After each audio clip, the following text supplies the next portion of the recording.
There we go.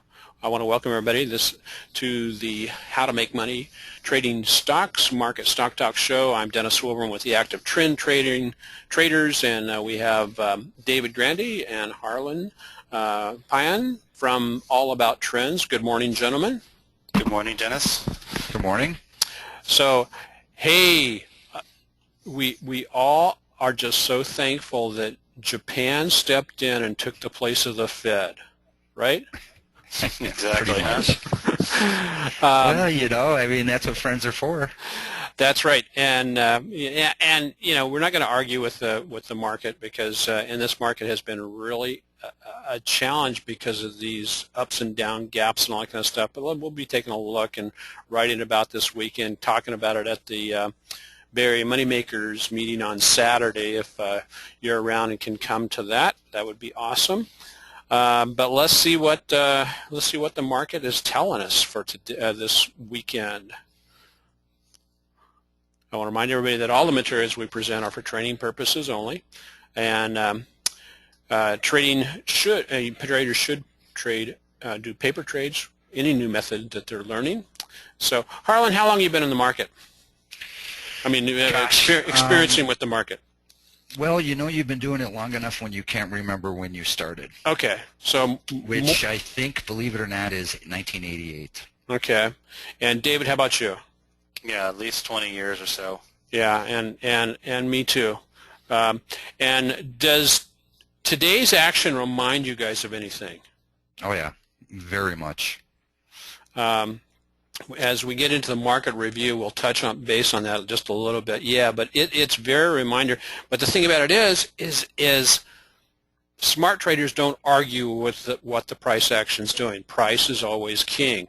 But I want to remind everybody that Dave and I love to talk about stocks, and we will tap into your meetings via webinar if you would like us to. If you have a trading group in your locale, we'll be glad to do that. I know I'm doing a presentation on the 17th of November for the Delaware IBD meetup group. I'm looking forward to that. And then David and I have an appointment February 5th through the 7th. We don't know when we're going to be presenting though yet, do we, Dave? No, we haven't got the time and date yet, but some point during that money show we will be. Sometime, yeah, we will be presenting the art of trend trading. So I'm really excited, and I want to thank David for arranging and making those connections with the money show. And this was the International Money Show in Orlando. Looks like a nice place. I don't think I'll be staying there. I'll probably look for my Hilton or my Marriott because I have lots of points with them. So once we find out the specific time, we'll let you guys know. And if you know anybody in the Orlando area, please send them down just so we can say hi to them. So let's get on with the market update for Halloween. It's Halloween day, and today's price action was a little bit spooky. We had a breakout, but the question I came away with after looking at what's going on in the market is this a continuation gap, or does it more have the flavor of an exhaustion gap? The S&P is at resistance. NASDAQ actually broke to a new yearly high, and every time it breaks to a new high, it puts it up closer to the tops that we experienced back in the year 2000. So we have not seen these particular highs since 1999 and 2000 in the NASDAQ. The Russell is at a resistance zone, but it has been really moving hard and heavy, and so the question I come away with for this weekend is just what are some of the outside influences. QE in the United States is gone now, and wasn't it very convenient how our friends the Japanese stepped in and started their own stimulus? Total surprise. Was there some talking between governments regarding that? I don't know, but I find it very interesting, the timing of the Japanese stimulus package. one of the things that I've been watching, I've seen a lot of reports. We're getting some mediocre reports on the economy, some good, some bad, but overall you would have to consider them mediocre. And I saw one headline that says, investors and traders ignore mediocre reports. And when that starts making the print news, I kind of go, I'm not saying we're trying to pick a market top or anything. U.S. has elections coming up next week. That should be interesting. And then also earnings is in full swing, and we've seen that either the market has either punished the stocks that didn't perform well or didn't meet expectations, or they hugely rewarded those that did. But it's been almost impossible to say, yeah, I think this stock is going to do well. I know you guys have an earnings subscription thing, David. Have you guys been having a challenge finding good stocks to be able to do your earning reports on? Well, we're pretty selective with it, and we're not just going to do something because it's reporting earnings and we think it might go up or it might go down. We're just looking for leading stocks that have formed the signature patterns that we look for, that we talk about every week here: pull back off lows on the short side, pull back off highs on the long side. And if we see them, we do the trades. If we don't do the trades. So we're very selective, and because of that, most of our earnings call trades tend to work out nicely. Okay, cool. And so last week, we just do a little quick update on what we were thinking last week. Is basically we came straight up off the bottom. That is not normally a V-shaped bottom. Is not typically a healthy pattern. S&P was at resistance. It is still pushing up towards that resistance. NASDAQ was the power player last week. Again, the power player this week. Russell appeared to be slowing last week, but now it kind of has kicked into gear. And like I said, we are not going to argue with the price action, but we will hang on and wait. And it's just been, it's been a kind of a challenging environment to get into particular stocks and that kind of stuff at proper buy points and this type of stuff. Our percentage of stocks in the NYSE that are above the 20-day moving average as of midday, we again now are up in the upper reversal zone. And somebody brought up a very interesting point the other day, is that the 20-day moving average on a lot of the stocks in both the NYSE, the NASDAQ, the Russell, the S&P, in reality, because of this pullback here, their 20-day moving average actually fell some or was at a lower position. So having a bunch of stocks now above, and this is typically an upper reversal zone, doesn't have to mean that we are at a top, but things tend to either churn a little bit on the markets when we do get up here. Of course, it is reflective on occasions, showing, because we started into a downturn around the 1st of September, which bottomed on the 15th of October, which was over here, and then sprung up. And this is really a race. I mean, that if you look, it's close to the steepness there, but typically things go up in this kind of pattern where we can make some plans. But now we've had 1, 2 upturns on the market that have just raced off the bottom. That typically is not a healthy indication, but again, we will not argue with what the price action is doing. So let's go over to the charts real quick and take a look. Let's see where we're standing. This top line here was the top of the expanding top that we had pointed out a couple of months ago, where we had this going on here. We broke out of that, came busting back up through it, and have continued to move on up. But now we've reached up into this new resistance zone. This well, we're right about 4170, 4175 is where we topped out today. 4175 goes back to a swing high peak that was present back in the year 2000. So there may be some nice homework to do over the weekend to go in and say, yeah, I see that. How long do swing high peaks maintain their effectiveness? It's one of those questions that it depends. If it's a long-term one in an index like this, it can still have some impact. I think the high. Do you guys remember what the actual high was from 14 years ago? No. Okay. That's a little bit too far. Oh, come on, guys! You're supposed to keep that off the, right on the top of your head. But as we look at this, folks, we had a continuation gap here on the NASDAQ, gap up, continued on. Smaller continuation gap here, gapped up, went lateral for a while, but then now we're breaking to new highs. And it tends to be that a continuation gap is early on in the moves, but an exhaustion gap happens at the end of a strong move. And I will say that I believe this has been a pretty strong move. The NASDAQ has moved up at today's peak about, just about 12.5, 12.75%. And we've done that in 13 trading days.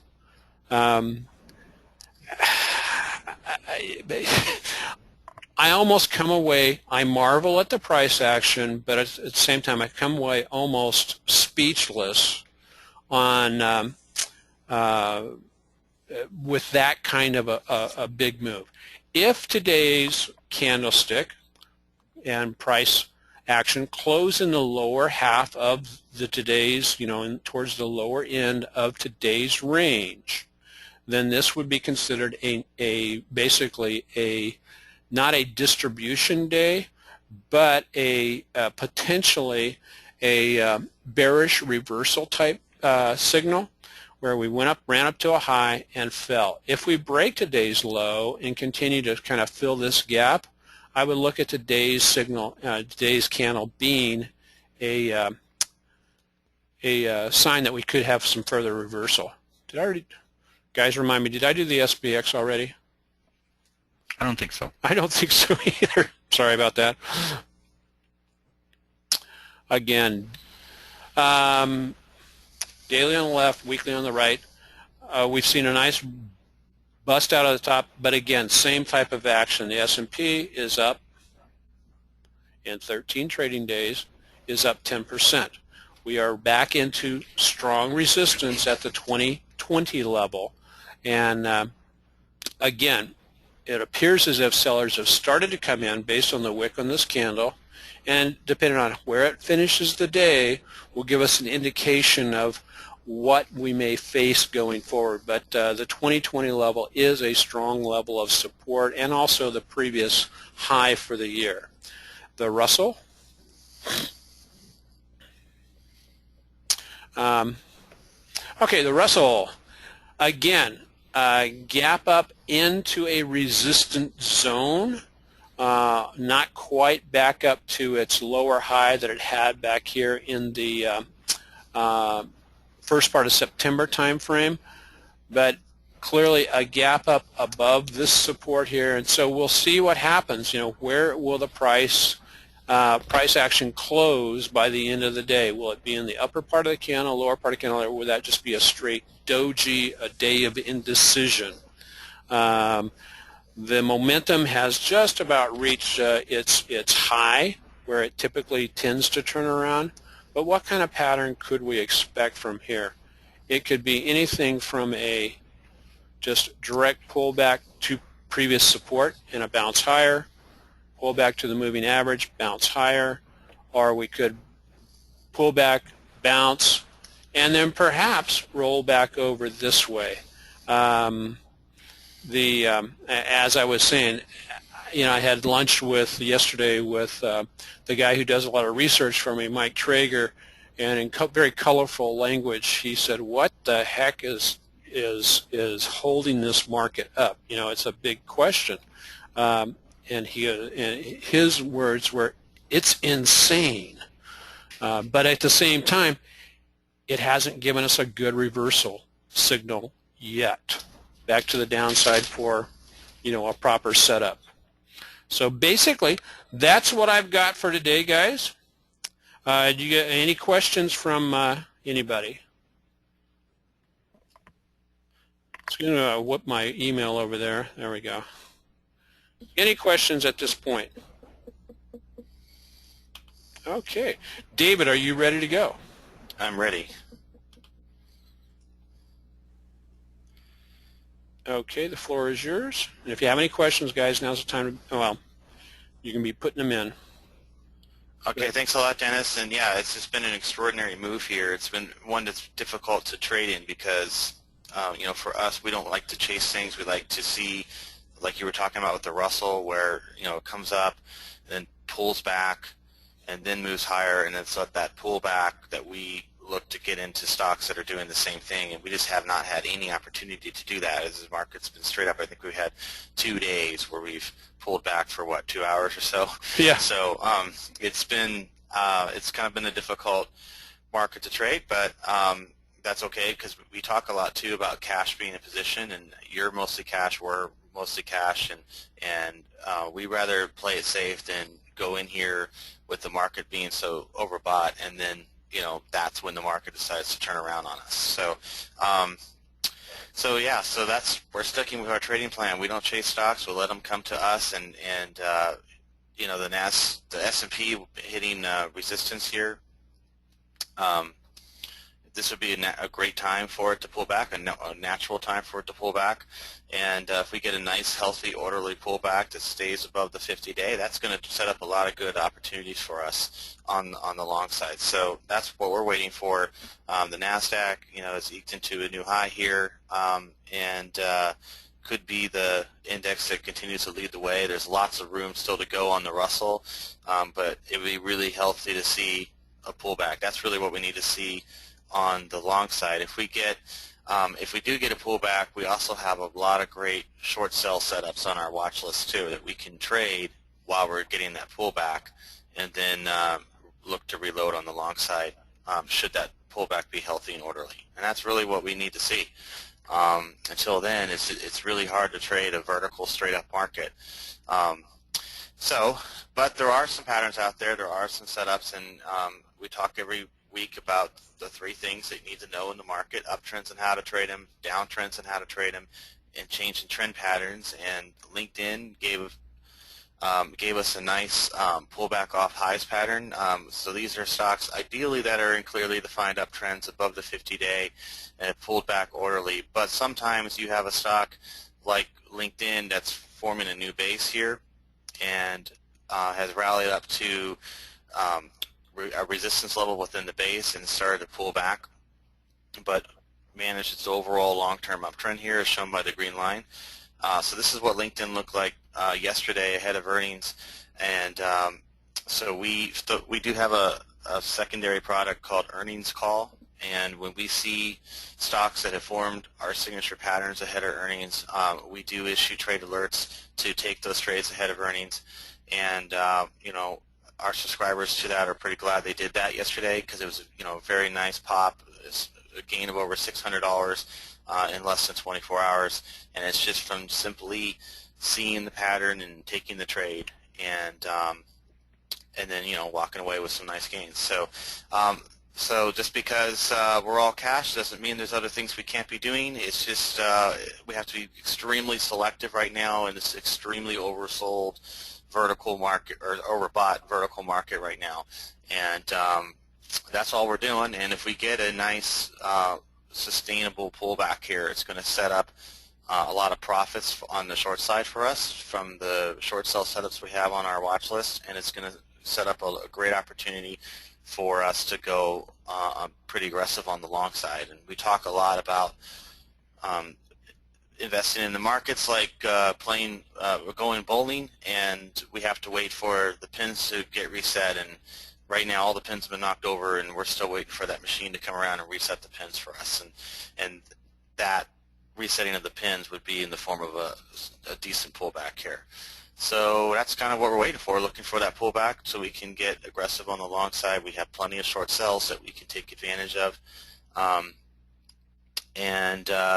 Again, take it easy. I mean, like every single day it seems the market's up triple digits. So it remains a pretty volatile, wide and loose market here. So, there's no reason to go out and go hog wild here, because that's a great way to have it handed to you. So just take it easy, focus on only the best stocks, the best setups, and thanks for being on the webinar. Hopefully you're getting a lot of value out of it. And right now there's times where it pays to be patient. It's hard to be patient sometimes, but cash is a good position too, and patience will be rewarded. And we're going to see that probably happen on the short side here at some point, and then eventually if we get a nice orderly pullback, it'll happen on the long side. So if you'd like to see all the setups on our short sell list and start getting ready to profit from those, sign up for our 15-day free trial. You get everything our paying subscribers get for free for 15 days. There's no credit card or anything required. Just tell us what email you want the newsletter sent to, and that's it. And I don't know how to make it any easier. So that's about all I have, Dennis. Okay, David, thank you very much. As you said, sometimes, in times like this, it is a challenge to just sit back and wait, because we are traders, and the way we get our name is we like to trade. And so as you are, and I don't think there's anything wrong with nibbling around the edges, but keep your positions really small until, like as you said, until we get a pullback. And I have a question for you guys. You said you're looking for a consistent pullback. What is your definition of a consistent pullback? Does it have to be a certain number of days? What specifically are you looking for with regarding a pullback? Well, we like to see moving averages get tagged. That helps. To be able to look where when you do finally pull back. I mean, if you were to look at the NASDAQ, or let's just take the S&P 500, the 50-day moving average is at like 1970-ish. Okay, we can, now that we're above the 50-day, we could pull back to the 50-day. But it's mostly the pattern makeup. There's no hard and fast rule as to how long a pattern builds out. Of course, just like, basing structures, the bigger the base, the bigger the break, same thing applies. Bigger the pattern, bigger the move, or at least some staying power. That being said, there can be points in time where in a rip-roaring market, you're going to see 4 or 5 day pullback off highs, and they'll tag a moving average, be it the 20-day, the 50-day, and they'll take off to the races. Whereas other times they'll build out a more complex pattern based upon what the overall market climate is doing, because 3 out of 4 stocks trade in tandem with the indexes. Right. So not only that, the market is a fluid entity unto itself, and it is ever changing at every single moment in time. So you have to take that with a grain of salt too. We'll monitor patterns. We have to lay, like when we're coming up here, we have to lay out those resistance levels, and it doesn't mean just because we hit a resistance level means that, okay, that's it, we're going full tilt on the short side, because you want to see resistance become true resistance, and we haven't seen that. So we strategize, we monitor, and then we adjust. Yeah, exactly. According to market conditions. Exactly. So. And that's how we've stayed out of the short side for the most part here all the way up. We've taken numerous Fibonacci retracement levels where action could take place and resistance lines, but yet, just because we were there didn't mean we stepped in and started taking trades. So, and that's also the definition of patience. I think it was, I'll add to your patience quotes, guys. I think it was Da Vinci who said it best. Patience is having patience when you're no longer patient to have patience. So if you really think about it, that's the gist of the whole thing. You know, only the best, forget the rest. And if, you know, you see them, we'll look at them. But, you know, until we see a pattern, we're just disciplined enough that we're not going to take it. Okay. That's a form of risk management in itself, too. Okay.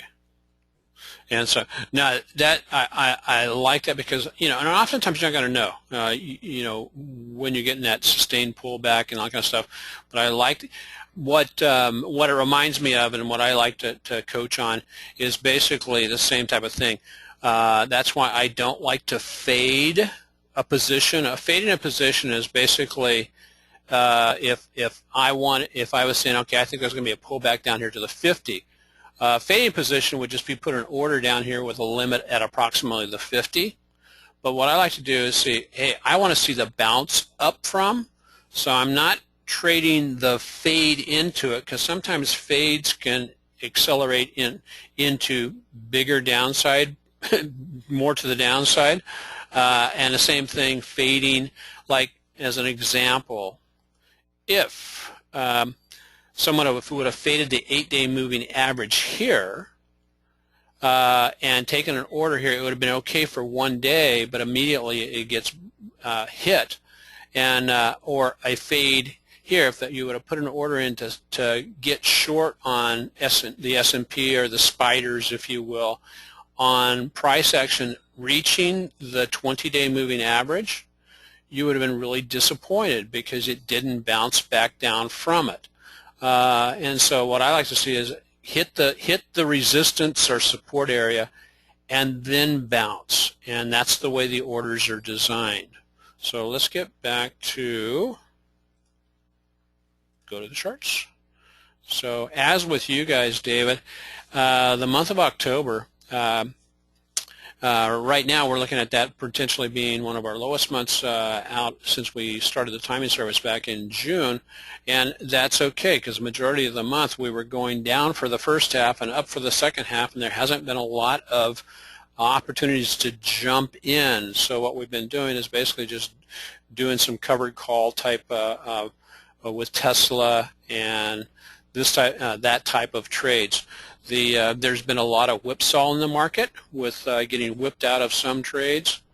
But I appreciate the comments that keep coming in from the folks about the active trend trading system. The latest one here is from our friend down in Austin, Texas, Andy. I love to teach, and so that's why we do have the teaching webinar on Wednesday nights with active trend trading. Active trend trading was designed basically to provide a clear and simple trading system for busy people. As David talks about, they focus on how to trade to the upside, downside, and laterally, and we do something similar. We use different triggers for our trades, though. And then also we throw in some options, some index ETFs and that type of things into the mix. Had one, and I really like. I got a couple of emails this past week from people who had been trading TNA or TQQQ, who had jumped in on a break of the 8-day moving average, and they were very satisfied with the results of those trades. And so that's all we've got for today, guys. Like you said, we're waiting. We're being patient. What was that quote, Harlan? Be patient when your patience is no longer patient? Patience is being patient when you no longer have the patience to be patient. Okay, got it. I can relate with that comment.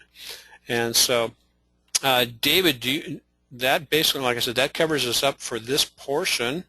We can get into looking at some stocks and answering other questions if that's okay with you. I want to remind everybody, one, have a great weekend. This is Halloween. Be safe if you're going to be out there amongst the ghosts and goblins.